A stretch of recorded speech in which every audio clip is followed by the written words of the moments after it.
Hiki ni kile ambacho kinaendelea kushika kasi kwenye vita ambavyo vinaendelea kushika hatamu kweli kweli.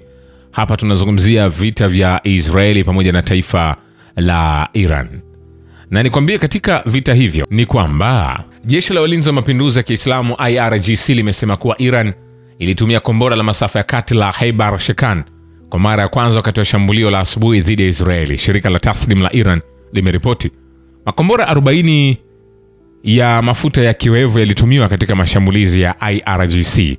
Shambulio la asubuhi la Iran nchini Israeli lililenga uwanja wa ndege wa Ben Gurion, kituo cha utafiti cha kibiolojia na vituo vya amri katika ngazi mbalimbali. Tasnimu imeongeza lilikuwa ni shambulio la 20 la kombora kama sehemu ya Operation True Promise ya 3. Vilevile Iran inahifadhi haki ya kupinga kikamilifu na kwa uthabiti uvamizi wa kijeshi wa Marekani na kutetea maslahi yake ya kitaifa, kulingana na taarifa iliyotolewa na Wizara ya Mambo ya Nje ya Jamhuri hiyo kufuatia mashambulizi ya Marekani kwenye maeneo ya nyuklia huko Isfahan, Natanz na Fordo. Jamhuri ya Kiislamu ina haki halali ya kupinga kikamilifu na kwa uthabiti uvamizi wa kijeshi wa Marekani na kutetea usalama wa taifa na maslahi ya Iran kwa njia zote muhimu, ilisema taarifa hiyo. Wizara hiyo imelitaja shambulio hilo dhidi ya vituo vya nyuklia vya Iran huko Isfahan, Natanz na Fordo kuwa ni pigo baya kwa utawala wa kutosambaza silaha za nyuklia.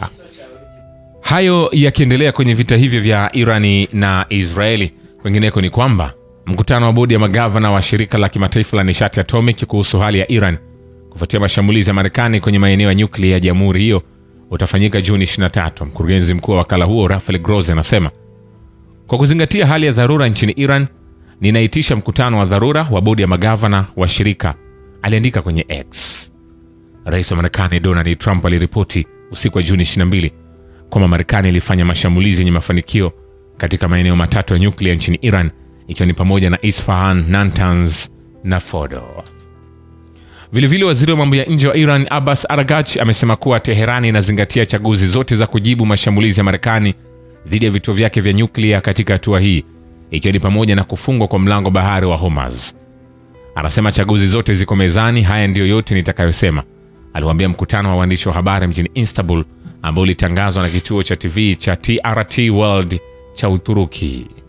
Marekani itaweza kuanzisha uhusiano mzuri na Iran iwapo itaachana na malengo yake ya nyuklia na kutovishambulia vikosi vya Marekani kujibu mashambulizi ya Washington dhidi ya vituo vya nyuklia vya Iran. Makamu wa rais wa Marekani JD Vance anasema, pamoja na Iran kwa kweli tunataka amani, lakini tunataka amani katika muktadha wa kutokuwa na mpango wa silaha za nyuklia, alisema kwenye mahojiano na NBC News. Makamu wa rais ameongeza kuwa Washington inaweza kuwa na uhusiano mzuri na wa Iran, lakini Teherani haipaswi kushambulia wanajeshi wa Amerika katika Mashariki ya Kati na kutafuta silaha za nyuklia. Israeli imeshambulia kurusha makombora, ndege zisizo na rubani na shabaha zingine za kijeshi katika maeneo manne nchini Iran kwa wakati mmoja, jeshi la ulinzi la Israeli IDF limesema. Mapema Jumapili, kwa mwongozo wa kurugenzi ya ujasusi ya IDF, takriban ndege 30 za kivita za IAF Israeli Air Force zilishambulia maeneo mengi ya kijeshi nchini Iran kwa zaidi ya mabomu 60. Ilisema na kuongeza kuwa ndege za kivita za Israeli zilipiga na kurusha makombora na ndege zisizo na rubani katika maeneo manne ambayo ni Aidva, Bushe na Yahir. Kama sehemu ya mashambulio hayo, ndege za kivita za Israel Air Force zilishambulia kituo cha amri ya makombora ya kimkakati cha Imam Hussein katika eneo la Yazdi ambapo makombora masafa marefu ya Horashiri Hora Mshahar yalihifadhiwa. Takriban makombora 60 yamerushwa kutoka kituo hiki cha amri kuelekea jimbo la Israeli, IDF ilisema. Sambamba na kurusha makombora ya Ahva na Ishrafa, mashambulizi pia yalifanywa kwenye eneo la kijeshi linalohusika katika utengenezaji wa betri za ulinzi wa anga kwa upande wa ndege zisizo na rubani. Iran itajibu mashambulizi ya Marekani dhidi ya vituo vyake vitatu vya nyuklia, Rais wa Iran Masoud Pezeshkian amesema katika mazungumzo ya simu na mwenzake wa Faransa Emmanuel Macron. Marekani ilitushambulia, ungefanya nini katika hali kama hiyo? Kwa kawaida lazima wapokee jibu, ofisi ya Pezeshkian ilimnukuu akijibu wito wa Macron wa kujizuia. Watu wetu kamwe hawatakubali kulazimishwa na kutishana. Kwa kawaida watajibu uchokozi kwa uwiano. Pezeshkian alisisitiza na kuongeza kwamba Teheran daima imekuwa ikisema utayari wake wa mazungumzo, lakini upande mwingine ulitaka watu wa Iran wajisalimishe. Amebainisha kuwa Teheran ilikaribisha mazungumzo na Washington kuhusu mpango wake wa nyuklia, Lakini pamoja na hayo, Marekani ilishambulia vituo vyake vya nyuklia. Kwanza Wamarekani walisema wanataka kuhakikisha kwamba mpango wetu wa nyuklia una asili ya amani. Tulipongeza mazungumzo, lakini hawakukiuka tu makubaliano, bali walileta mashambulizi kwenye vituo vyetu kwa uratibu kamili na utawala wa Kizayuni, rais wa Iran alisema.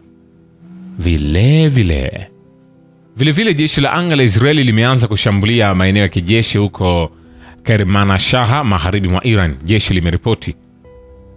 Jeshi la anga la Israeli kwa sasa linashambulia maeneo ya miundombinu ya kijeshi huko Kermanshah nchini Iran, ilisema taarifa hiyo. Ni kwambia hivi, hatujamaliza. Vilevile taifa la Irani na Urusi zinafanya mashauriano ya karibu ili kukabiliana na vitisho vya pamoja. Waziri wa mambo ya nje Abbas Araghchi anasema alipowasili Moscow kwa mkutano na rais wa Urusi Vladimir Putin. Siku zote tumekuwa na wasiwasi na wapinzani pamoja na Urusi. Daima tumekuwa tukishiriki imani moja na kushauriana kwa karibu ili kukabiliana na changamoto na vitisho vya pamoja. Hili ndilo litakalofanywa Jumatatu wakati wa mkutano na rais wa Urusi, mwanadiplomasia huyo mkuu alisema kwenye shirika la utangazaji la taifa la Iran. Vilevile hali ya watalii wa Urusi wanaorejea kutoka nje ya nchi huku kukiwa na mzozo wa Mashariki ya Kati imetulia. Nikita Kondraev, mkurugenzi wa idara ya ushirikiano wa kiuchumi wa kimataifa na miradi maalum ya Wizara ya Maendeleo ya Kiuchumi ya shirikisho la Urusi, anasema katika mahojiano na vyombo vya habari kando ya jukwaa la uchumi la kimataifa la St. Petersburg. Hali imetulia kwa mtazamo wa kufanya kazi na watalii wetu. Takriban wote waliotaka kuondoka wamesafirishwa kwa ndege. Mwisho kumnukuu. Vilevile uchokozi wa Israeli na Marekani dhidi ya Iran umejaa madhara makubwa, sio tu kwa Mashariki ya Kati bali pia kwa dunia nzima. Waziri wa mambo ya nje Abbas Araghchi anasema alipowasili Moscow kwa ajili ya kukutana na Putin. Vitendo vya Israeli na Marekani vina madhara makubwa na vinaleta matatizo, sio tu kwa Iran bali pia kwa kanda, jumuiya ya kimataifa na sheria za kimataifa, mwanadiplomasia huyo alisema. Vilevile rais wa Marekani Donald Trump amepokea ujumbe kutoka Iran katika mkutano wa kilele wa kundi la G7, ikidaiwa kutishia kuanzishwa kwa seli za usingizi nchini Marekani, televisheni ya NBC imeripoti. Vilevile Iran haina nia ya kuacha kurutubisha uranium kwa malengo ya amani na itaendelea kutekeleza majukumu yake chini ya mkataba wa kuzuia uenezaji wa silaha za nyuklia. Naibu waziri wa mambo ya nje Majidi Takht Ravanchi anasema, sisi ni chama cha kweli cha NPT na kwa msingi huo tunarutubisha madini ya uranium kwa malengo ya amani na manufaa ya nchi yetu. Hakuna anayeweza kutuambia la kufanya mradi tu tunatimiza wajibu wetu chini ya mkataba huo, mwanadiplomasia huyo mkuu alisema wakati wa matangazo ya televisheni ya ARD ya Ujerumani. Iran pia imelaani vikali hatua ya Marekani na kusema imevuka mstari mwekundu kwa kushambulia siku ya Jumapili vinu vyake vitatu vya nyuklia vya Fordo, Isfahan na Natanz. Balozi wa Iran katika Umoja wa Mataifa Amir Said Iravan amewaambia mkutano wa dharura wa Baraza la Usalama la Umoja wa Mataifa kwamba Marekani imeamua kusambaratisha diplomasia na kwamba jeshi la Iran litaamua wakati aina na ukubwa wa wajibu sawia. Marekani inadai kuwa mashambulizi yake yalisababisha uharibifu mkubwa, lakini haijawa wazi athari hizo ni kubwa kiasi gani. Waziri wa mambo ya nje wa Iran Abbas Araghchi amesafiri kuelekea mjini Moscow kuratibu na mshirika wake wa karibu Urusi juu ya hatua zitakazofuata. Vilevile hofu ya kutokea mzozo mkubwa zaidi wa kikanda huko Mashariki ya Kati imezidi kuongezeka baada ya Marekani kushambulia vinu vya nyuklia vya Iran. Siku ya Jumapili, Baraza la Usalama la Umoja wa Mataifa lilikutana kwa dharura kujadili hali hiyo ambayo imezusha taharuki kote ulimwenguni. Mkutano huo wa dharura wa Baraza la Usalama la Umoja wa Mataifa umefanyika wakati Iran ikilaani vikali hatua ya Marekani na kusema imevuka mstari mwekundu kwa kushambulia vinu vyake vitatu vya nyuklia vya Fordo, Isfahan na Natanz.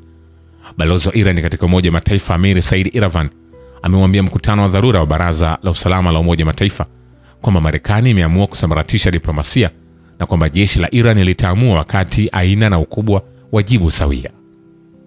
Baadaye rais wa Marekani Donald Trump amesema kuwa mashambulizi hayo yalisababisha uharibifu mkubwa, ingawa haijawa wazi athari hizo ni kubwa kiasi gani. Baadhi ya waangalizi wameonya pia kwamba mustakabali wa juhudi za kudhibiti kuenea kwa silaha za nyuklia kwa njia za amani upo hatarini kote duniani. Shirika la habari la serikali ya Iran IRNA limeripoti kwamba Ali Akbar Velayat, mshauri wa kiongozi mkuu wa Iran, ametahadharisha kuwa nchi yoyote inayotumiwa na Marekani kuishambulia Iran itakuwa shabaha halali ya vikosi vya jeshi hilo.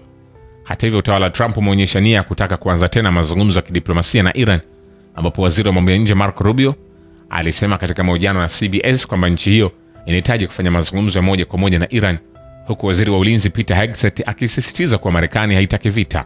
Mashambulizi ya Marekani kwa vinu vya nyuklia vya Iran yamezusha taharuki ulimwenguni kote, huku mataifa mbalimbali yakiwa na misimamo tofauti. Australia imesema inaunga mkono mashambulizi hayo, huku Ujerumani kupitia waziri wake wa ulinzi Boris Pistorius ikisema kuwa mashambulizi hayo ni habari njema kwa Mashariki ya Kati na Ulaya na kuwa operesheni hiyo imesaidia kutokomeza tishio kubwa.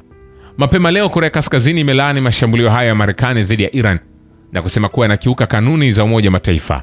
Serikali ya Pyongyang imeongeza kuwa mvutano wa Mashariki ya Kati unachochewa na ushujaa wa kizembe wa Israeli. China kwa upande wake imesema shambulio la Marekani dhidi ya miundombinu ya nyuklia ya Iran limetia doa uaminifu wa Washington ulimwenguni na kuelezea wasiwasi wake kuwa hali hiyo inaweza kusababisha mzozo usioweza kudhibitiwa. Katibu mkuu wa Umoja wa Mataifa Antonio Guterres ametoa wito wa kusitishwa mara moja mapigano, huku akihimiza kurejea kwenye mchakato wa amani na mazungumzo ya kina kuhusu mpango wa nyuklia wa Iran. Shukran kwa bado kivita na historia ya dunia. Mimi ni Richard Show, The Rich Voice. Ni follow Instagram na TikTok kama Rich Voice Official. Asante.